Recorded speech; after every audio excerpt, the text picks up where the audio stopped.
The recent shakeup in YouTube news is the allegation that YouTube is censoring LGBTQ plus people on YouTube. Now, YouTube does admit that a lot of videos from this community have been marked as restricted, and they feel that this is a form of censorship that's being put against them. And then on Sunday, YouTube put out a tweet apologizing for that, and that this was not their intention. We are so proud to represent LGBTQ plus voices on our platform. They're a key part of what YouTube is all about. The intention of restricted mode is to filter out mature content for the tiny subset of users who want a more limited experience. LGBTQ plus videos are available in restricted mode, but videos that discuss more sensitive issues may not be.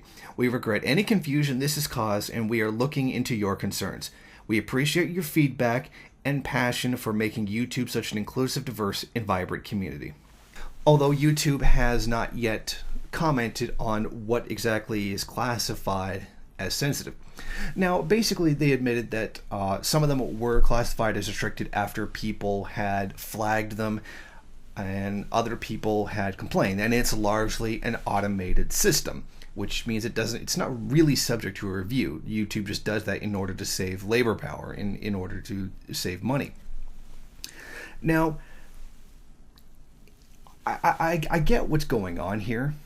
YouTube basically has this restricted mode that doesn't include direct, particular amounts of violence, discussions of a sexual nature, which do include the discussion of LGBT issues, because that is within the realm of sexuality.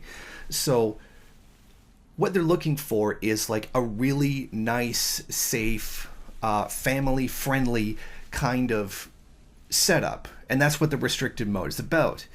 The problem is that the kind of people who want a restricted mode don't want to hear LGBT stories. And that's why it's essentially ending up inside of the restricted mode. Some of the videos in question, not all of them, but a small of them, do include descriptions of sexual activity that would certainly fall under the restricted category. The problem here is that there is a contradiction between the freedom to express the particular stories of the LGBTQ plus community and what a family-friendly restricted access would be. Those stories are not considered to be part of what is, frankly, given the fact that it is the United States, it's a very white Christian-centric view of what is going to be considered acceptable for the whole family. And anything that deviates from that is put into the kind of restricted mode, and that's essentially why it's happening. And this all has to do with the fact that, YouTube is a business as well. Anything that might offend people is not something that is considered to be advertiser friendly, because then the advertisers would see people getting mad at them, threatening to boycott whatever because it appeared on this whatever, kind of platform with this particular message. And of course, advertisers then don't want that.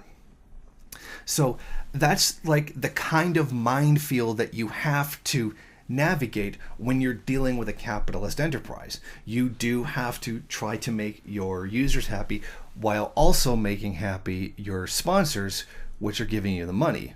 And I think in a system of capital accumulation, we can figure out which one of these sides is actually going to win.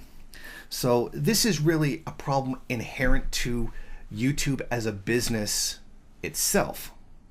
And this kind of situation is not really going to be resolved on any meaningful level until YouTube is no longer a business, which is not going to happen.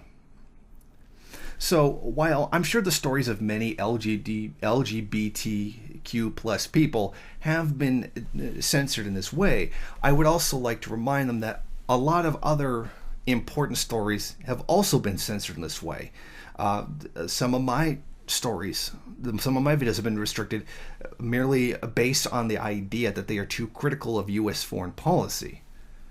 The discussion of people being killed by the U.S. empire is certainly a subject that advertisers find something that they don't want to put their ads on, or something that YouTube feels there should be no ads on, and then it cuts into what limited revenue I actually do get from YouTube itself. This kind of thing of censoring things that may offend people, it's not new on YouTube. This is something that's been going on for quite a while now, and that now it's starting to affect the LGBT community as well, and not just those of us who are concerned about very serious global issues.